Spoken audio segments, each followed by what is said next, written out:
Hello കൂട്ടുകാരെ, എല്ലാവർക്കും സുഖമല്ലേ? അപ്പോഴിന്ന് കുക്കറിലോട്ട് കുറച്ച് കോവയ്ക്കയും പിന്നെ ഒരു 2 ഉരുളക്കിഴങ്ങും വെച്ച് ഉണ്ടാക്കാൻ പറ്റുന്ന നല്ലൊരു റെസിപ്പിയാണ് കാണിക്കുന്നത്. എന്നാൽ ഇത് എങ്ങനെയാ ഉണ്ടാക്കുന്നതെന്ന് കണ്ടു നോക്കിയാലോ?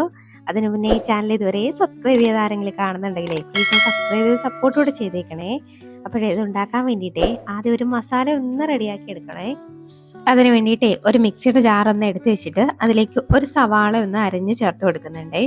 അപ്പോൾ ഞാൻ വളരെ ഒരു ചെറിയ സവാളയാണ് എടുത്തിട്ടുള്ളത് കേട്ടോ. ഒരുപാട് വലുതാണെങ്കിൽ ഒരു ഹാഫ് പോർഷനൊക്കെ എടുത്താൽ മതിയാവും.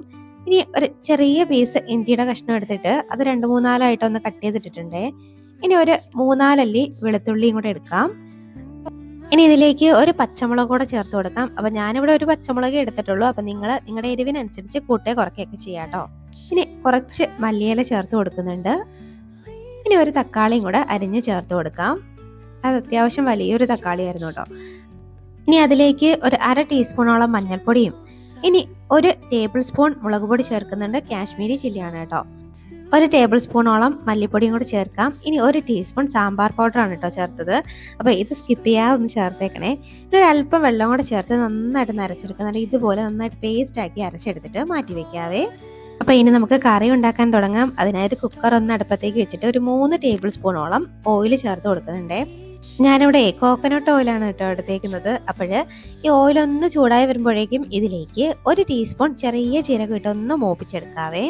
അപ്പം ഞാനിതിൽ കടുകൊന്നും ചേർക്കുന്നില്ല. അപ്പം നിങ്ങൾക്ക് കടുക് ഇഷ്ടമാണെങ്കിൽ ചേർത്തോളൂ കേട്ടോ.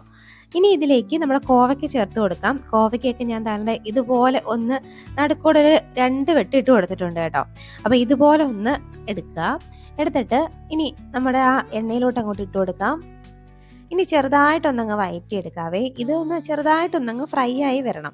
അപ്പോൾ ഇങ്ങനെ ഈ കോവയ്ക്കൊക്കെ ഒന്ന് ഫ്രൈ ആക്കിയിട്ട് കറി ഉണ്ടാക്കുമ്പോഴേ നല്ലൊരു ടേസ്റ്റാണ് കോവയ്ക്കൊക്കെ കഴിക്കാൻ വേണ്ടിയിട്ട്. ഒരുപാട് നേരമായിട്ട് അങ്ങ് വഴറ്റി കളറൊന്നും മാറ്റിയെടുക്കണ്ട. ജസ്റ്റ് ഒന്ന് വഴറ്റിയെടുത്താൽ മതി. ഒരു 1-2 മിനിറ്റൊക്കെ ഒന്ന് വഴറ്റിയാൽ മതി.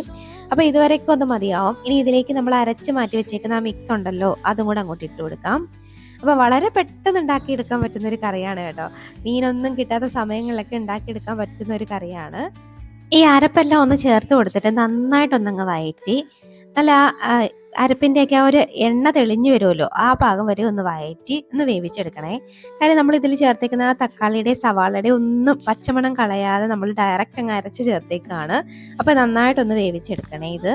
ഇപ്പോൾ താണ്ട എണ്ണയ്ക്ക് ഒന്ന് ചെറുതായിട്ട് തെളിഞ്ഞ് വന്നിട്ടുണ്ട്. അപ്പോൾ ഈ ഭാഗം വരെയൊക്കെ ഒന്ന് വഴറ്റിയെടുക്കണം. ഇനി ഇതിലേക്ക് നമ്മളിവിടെ എടുത്തു വെച്ചേക്കുന്ന 2 ഉരുളക്കിഴങ്ങുണ്ടല്ലോ, അത് അതിൻ്റെ തൊലിയൊക്കെ ഒന്ന് കളഞ്ഞ് അത് അത്യാവശ്യം വലുതായിട്ട് തന്നെ ഒന്ന് അരിഞ്ഞ് ചേർത്ത് കൊടുക്കാം. ഇനി ഇതിലേക്ക് ആ മിക്സിയുടെ ജാറ് കഴുകി വെള്ളം കൂടെ ചേർത്ത് കൊടുക്കാം. ഞാനിവിടെ ഒരു 1.25 കപ്പ് വെള്ളം മാത്രമേ ചേർക്കുന്നുള്ളൂ. ചേർത്തിട്ട് നന്നായിട്ട് ഇതെല്ലാം കൂടെ ഒന്നങ്ങ് മിക്സാക്കി നന്നായിട്ടൊന്നങ്ങ് യോജിപ്പിച്ചെടുക്കാവേ.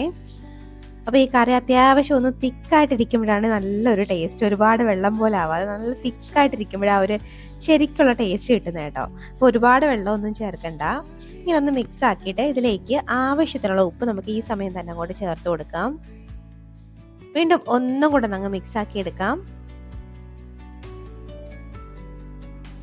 ഇനി ഈ കുക്കർ ഒന്ന് അടച്ചു വെച്ചിട്ട് ഒരു 3 വിസിൽ കേൾക്കുന്നവരെയും ഒന്നങ്ങ് വേവിച്ചെടുക്കാം. അപ്പൊ അവിടെ ഇരുന്നൊന്ന് വേവട്ടെ. ഇപ്പൊ ദാണ്ട ഒരു 3 വിസിലൊക്കെ കഴിഞ്ഞ് അതിന്റെ സ്റ്റീമൊക്കെ ഒന്ന് പോയിട്ടുണ്ട്.